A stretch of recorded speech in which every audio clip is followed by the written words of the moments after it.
इधर इधर इधर इधर सर इधर। बोलो गिरिराज महाराज की। भारत माता की। यार तुमको काम चालू कराना है कि नहीं कराना है, या सिर्फ कागज पे दस्तखत करके राजी होना है? क्यों भाई शैलेश, तो भैया Shailesh,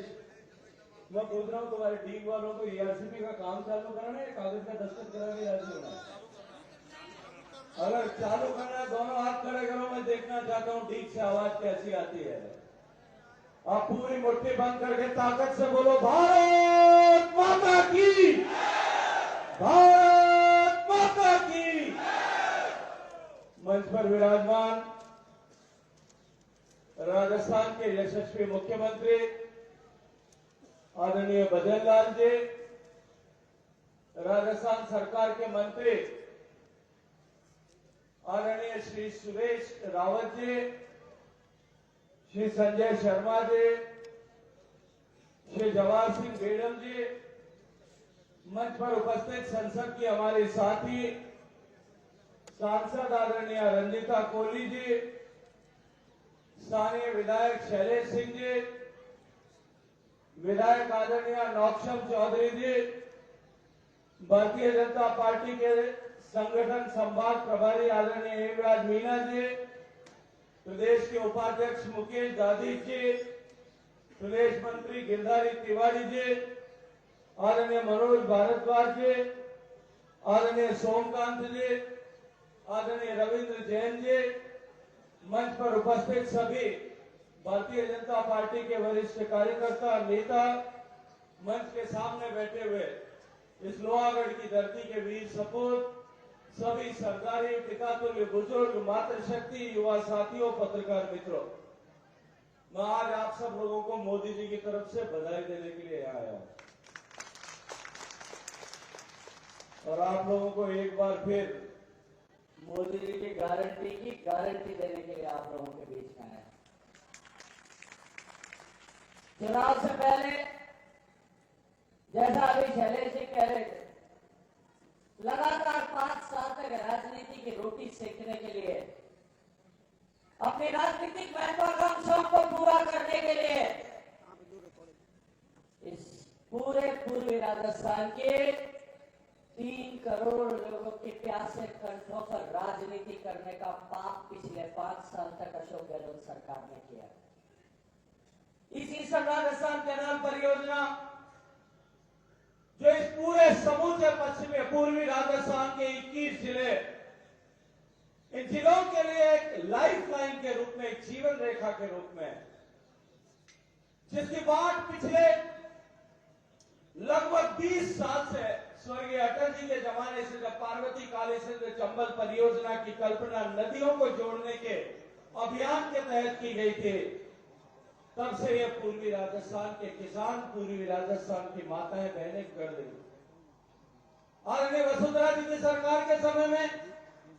eastern Rajasthan canal project को भारतीय जनता पार्टी की सरकार ने परिकल्पना बना करके प्रस्तुत किया था। 2018 में तक जब भारत सरकार के पास वो इवैल्यूएशन के लिए आई, लेकिन उस पर कुछ निर्णय होता, तकनीकी खामियों को पूरा करते, उससे पहले दुर्भाग्य से भारतीय जनता पार्टी की सरकार चली गई और एक ऐसी सरकार आई जिसने 5 साल तक इस परियोजना को लटकाने का, अटकाने का, भटकाने का काम किया और उसके बाद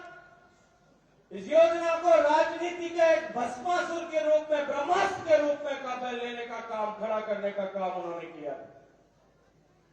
मैं चुनाव से पहले इस पूर्वी राजस्थान के जिलों में आया था, भरतपुर भी गया था, अलवर में भी गया था, यहां से लेकर के टोंक, सवाई माधोपुर, करौली होते हुए जयपुर तक वापस गया था।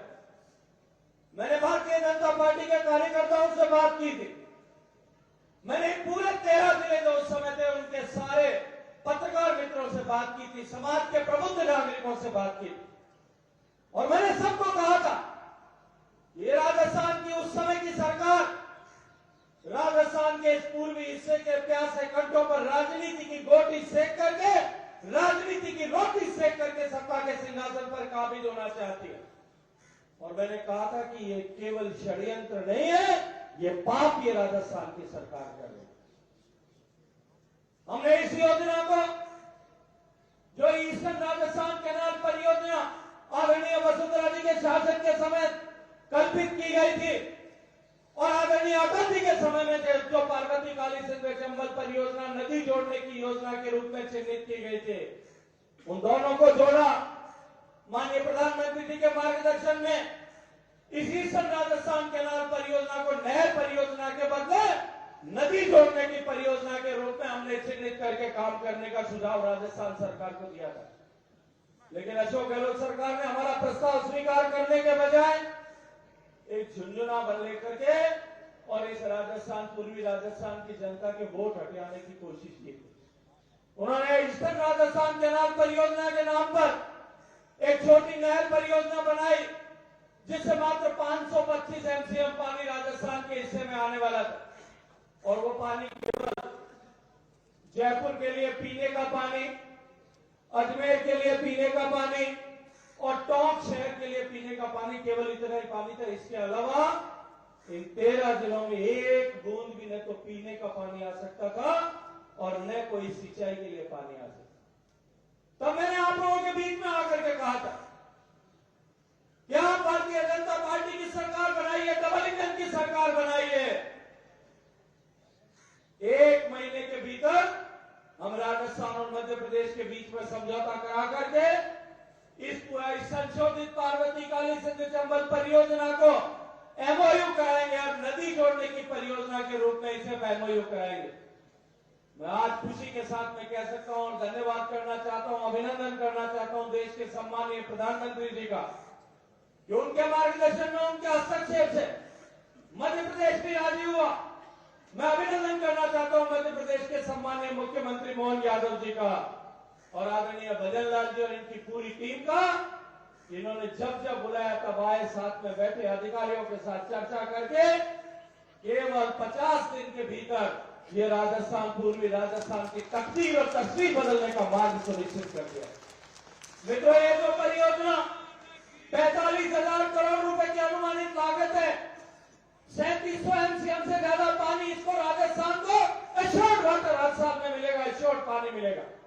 और इसके अलावा भी बाढ़ के समय में जो लगभग 10 साल में से 7-8 साल तक पानी व्यर्थ बह करके जाता है समुद्र में, वो पानी भी हम राजस्थान में लेकर के आएंगे और इस पूरे पूर्वी राजस्थान के हर एक बांध, हर एक बड़े तालाब को भर करके एक तरफ सिंचाई को सुनिश्चित करेंगे और दूसरी तरफ जमीन का पानी वापस जमीन में जाकर के भूगर्भ के जल का स्तर उठाने का काम भी करेंगे। मित्रों, यह परियोजना 45,000 करोड़ राजस्थान में खर्च होंगे और उसके अतिरिक्त 30,000 करोड़ लगभग खर्चा जो है मध्य प्रदेश में आएगा। और इस 75,000 करोड़ रुपए में से 90% पैसा माननीय मोदी जी की सरकार देगी। इसकी गारंटी मोदी जी की तरफ से मैं आपको देना चाहता हूं। आप लोगों के प्यासे कंठों को प्यास बुझाने के लिए आने वाले 50 साल तक इस क्षेत्र में पीने के पानी कभी कम न पड़े और मेरे प्रत्येक माताओं बहनों को घर में साफ सुथरा पानी मिले, गुणवत्ता का पानी मिले। इसके लिए जल जीवन मिशन जो बात काम कर रहा है, तो जल जीवन मिशन की भी सफलता के लिए ये योजना अत्यंत कारगर सिद्ध होने वाली। मित्रों, मैं ज्यादा लंबा समय नहीं लेना चाहता, सम्मानीय मुख्यमंत्री जी को आगे दिल्ली जाना है। मैं सिर्फ इतना भरोसा और विश्वास दिलाना चाहता हूं कि गरीब के जीवन में परिवर्तन लाने के लिए, किसान के जीवन में परिवर्तन लाने के लिए संकल्पबद्ध होकर के सरकार काम करे। और पिछले 10 सालों में माननीय मोदी जी की सरकार ने जो प्रयास किए, आज उन प्रयासों के चलते हुए देश में 25 करोड़ लोग ऐसे हैं, गरीब ऐसे हैं जो गरीबी की जीवन रेखा से बाहर निकल करके सम्मान के साथ में मध्यम वर्ग का जीवन जीने का सौभाग्यपूर्ण अवसर प्राप्त कर चुके हैं। ये पूर्वी राजस्थान के लिए समझौता हमने किया। उसी तरह से दूसरी तरफ मैं एक बार फिर धन्यवाद देना चाहता हूं माननीय भजन लाल जी का और हरियाणा के माननीय मुख्यमंत्री जी का, कि पिछले 22-23 साल से जो हथनीकुंड बैराज से, ताजवाला हैड से जो पानी राजस्थान के हक हिस्से का पानी मिलना चाहिए था, उस पर राजनीति हो रही थी, उस पर विराम लगाते हुए हमने उसके लिए भी एमओयू साइन करके, दस्तखत करके भारत सरकार और राजस्थान सरकार, हरियाणा सरकार के बीच में त्रिपक्षीय समझौता करके उस पानी को लाने का मार्ग भी सुनिश्चित कर दिया। सीकर में, झुंझुनू में, चूरू में, इन तीनों जिलों में पीने के पानी की सुनिश्चितता होगी। 2 लाख एकड़ सिंचाई का नया रकबा भी सृजित होगा। मैं आप सब लोगों को बधाई देते हुए पानी की कमी कभी पूर्वी राजस्थान में नहीं आएगी, ये भरोसा दिलाते हुए, और ये तो मोदी जी की गारंटी है कि जिसकी शिलान्यास हम करते हैं उसका उद्घाटन भी हम करते हैं। मैं एक बार आप लोगों को फिर धन्यवाद देता हूं, एक बार फिर आप लोगों को बधाई देता हूं, और एक बार मैं आपके तालियों की गूंज सुनना चाहता हूं जो मोदी जी तक मैं पहुंचा सकूं कि डी की जनता ने इतने सारे धन्यवाद तालियों के रूप में आपके लिए भेजा। पूरी ताकत से ताली बजा करके मोदी जी का धन्यवाद कीजिए और बोलिए भारत माता की, भारत माता की।